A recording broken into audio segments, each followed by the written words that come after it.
Today I'm going to show you how to use DAT load board for box trucks.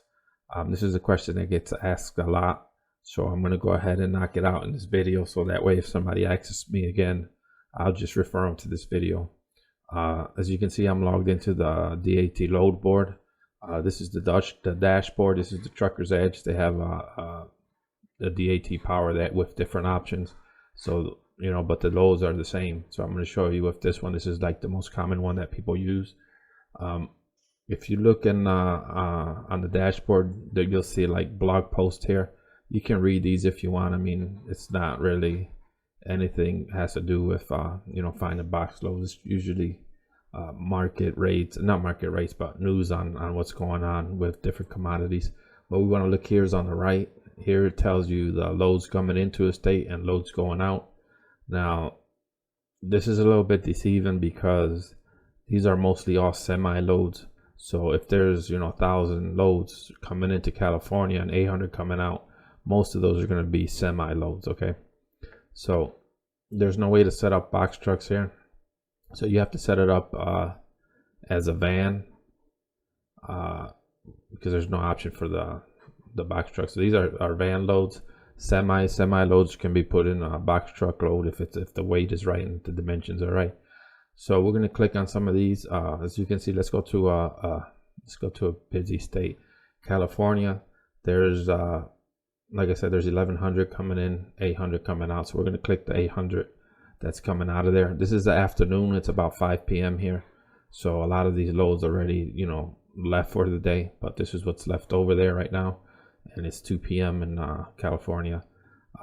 These are all mostly, as you can see, these are all mostly semi loads. So we're going to sort this out, edit this to be box truck loads, so you can get an idea of how many box truck loads there are to semi loads.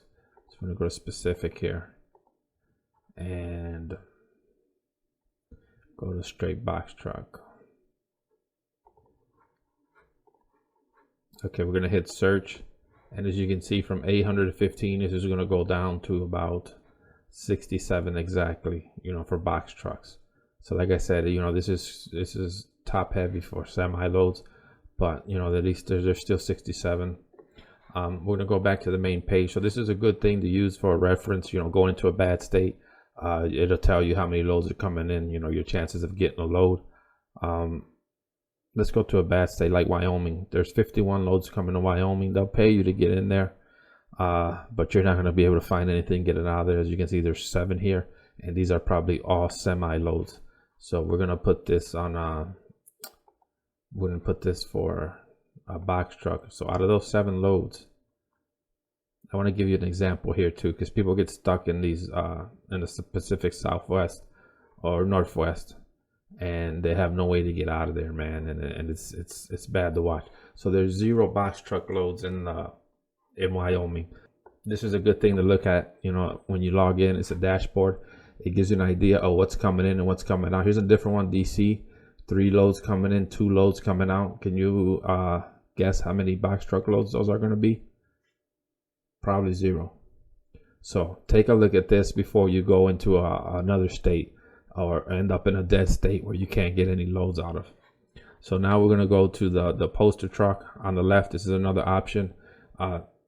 This is something you can do, poster truck on there. I would post the box trucks on there, and most of the time they don't call, but if a broker's desperate, he'll look through this and he'll give you a call, and most likely it's not going to be a good offer. I mean, I post them for my drivers, the carriers I dispatch for, but I don't get any phone calls from them. So, but this is something you can do. It's just an extra way to try to get a box truck load. The main thing we're going to focus on here is the search loads. So I'm going to show you how to set this up. We're going to click here to edit, and I'm in Ohio, so I'm going to start in Ohio. We're going to go with Cleveland, Ohio. Cleveland, Ohio. The deadhead we're going to leave at 150. The destination we're going to leave it at 0, because it will go anywhere. Usually it's in general, the truck type, but we're going to go to specific so we can put more than one truck type. So we're going to go from the start. We're going to go to a moving van, which is You know, sometimes brokers are listed for moving. Maybe somebody's moving across the country. Maybe a factory wants to move a toolbox or something to another state, and it happens. So you put moving van, straight box truck. Then we're gonna go with van, which are semis. You remember you can fit semi loads into a box truck. A van air ride if you have an air ride for your box truck. And then we're gonna scroll down, van liftgate and van logistics, and then van with blanket wraps. You should always have blankets in your truck. We're gonna put 26 feet here.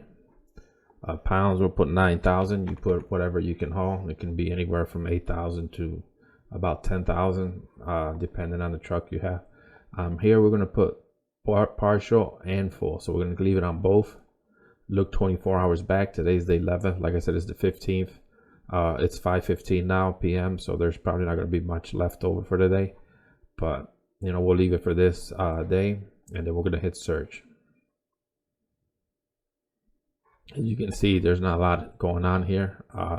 It's really late in the day. After 5 p.m. you know, you'd be hard pressed to find a load because most businesses are closed by then, so the brokers go home, and you should have your load.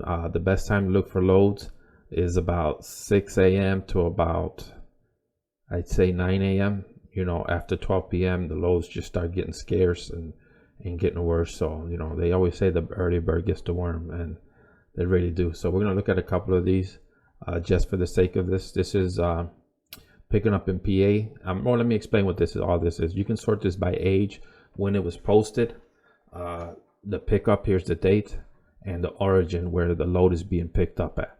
Now, here it says DHO, that's deadhead, how far you have to travel to pick up the load, and the destination right here, this is the destination of where the load is going. Okay, so as you can see, this is a deadhead from the destination, and if you look here, this is the total miles it's going to take to deliver the load from, you know, the pickup location. So when you do a load, you want to add a deadhead to the actual trip miles, because you know you are deadhead and then it's coming out of your pocket, the fuel. So always add them together.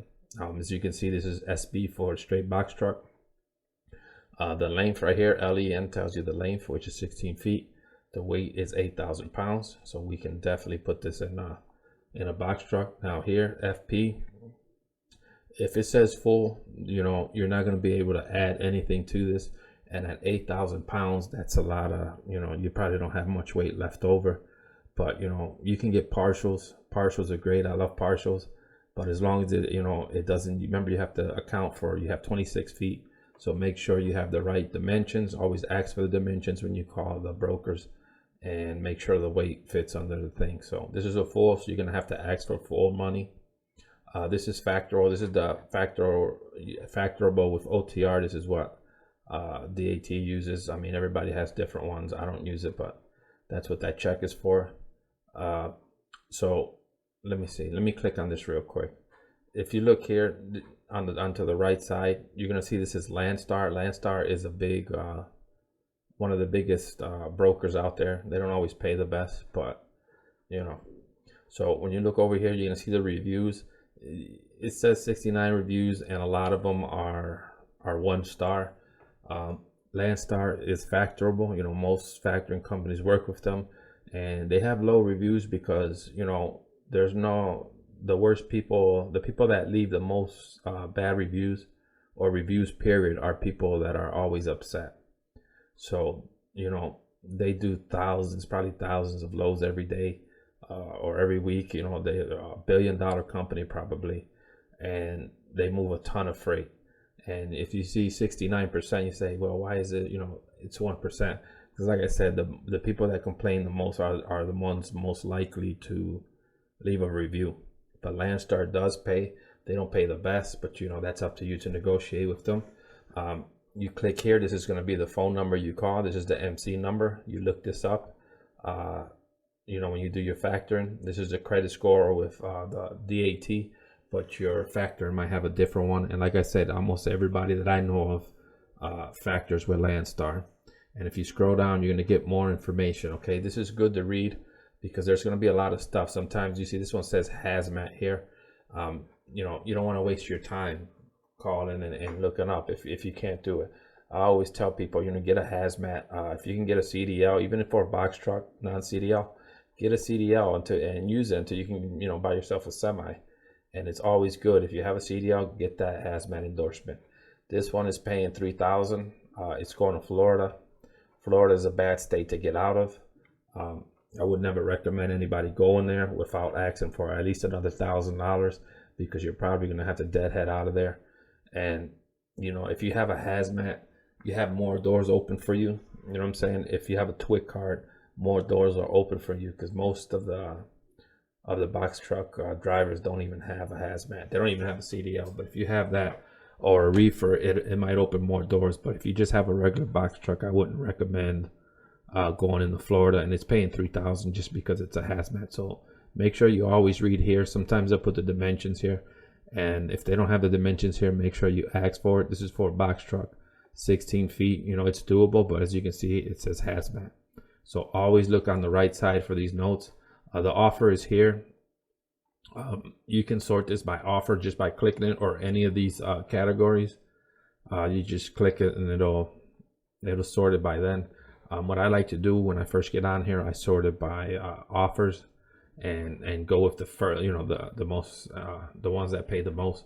This is going to Florida. This is a state that I don't go to. I don't set my drivers there, but as you can see, that's how you stack them up.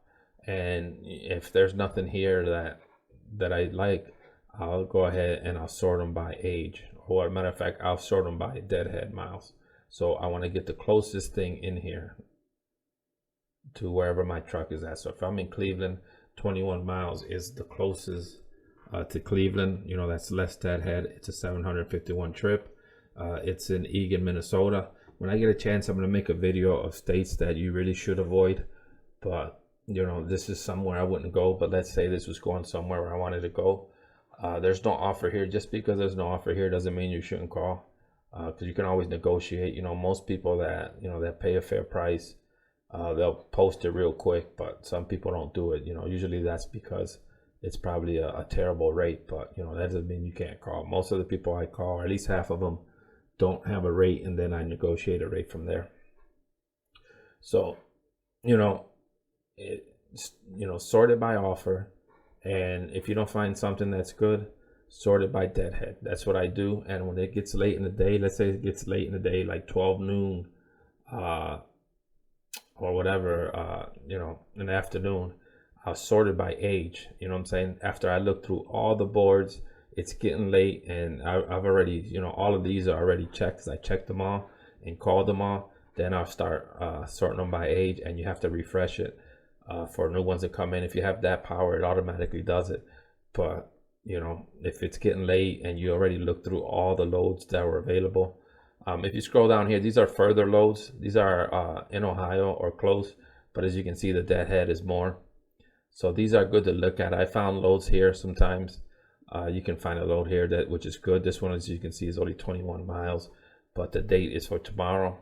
So you always look through there, and like I said, always refresh the page, man. Always refresh the page to see if something goes new.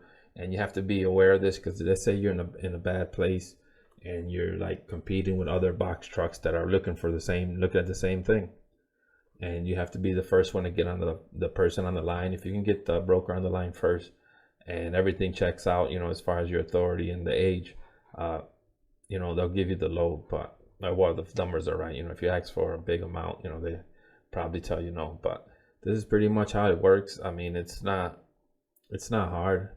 Everything's explanatory. I mean, you can just practice here on how to do this. I have a 30-day trial to this and to DAT Power. I'll put the link in the description, and you can sign up and get a 30-day trial, so you can actually try this. And if you already have your truck business set up, you can make money before you even have to pay a dime. I think the Trucker's Edge is like 30, 40, maybe $50 or something, and the DAT Power is about 170. So this is how it works. Let me go back to the load board.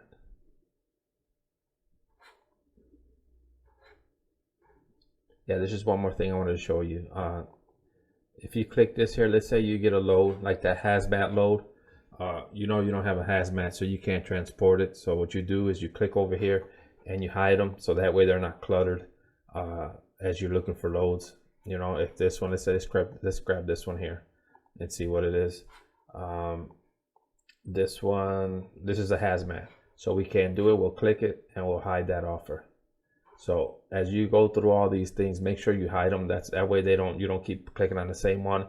And sometimes they'll keep adding, you know, they'll keep refreshing the same load, and then you just waste time, you know, looking at the same loads that you know you can't carry, or if it's a payment that you don't want. You know, this is a 200 and almost 2,500 mile load. It's from Columbus to California. It only pays $750. The weight is 2,500 and it's 5 feet. These are usually U boxes that you can add to your load, but you know you don't want to see this because you're not going to take one U box or any U boxes to California for that rate. So you just click here and hide it. So that's another way to save time from seeing the same old things. But like I said, this is afternoon. Ohio is usually a decent place to find loads, but it's already 5:25 and you know the loads are all gone. Everybody's on the road. The best time to get on the load board, like I said, is 6 o'clock, and you know try to be out of there. Try to get a load before 9 o'clock. You know, by 12 o'clock and noon, you know the loads are coming off the boards, and you know people are out. And then the later it gets, the less likely you're gonna get a load. So this is how you work the DAT load board. I'm gonna cut the video because it's a little bit long, but this is pretty much explaining how to use it. So I'll let you guys go. You guys have a good one.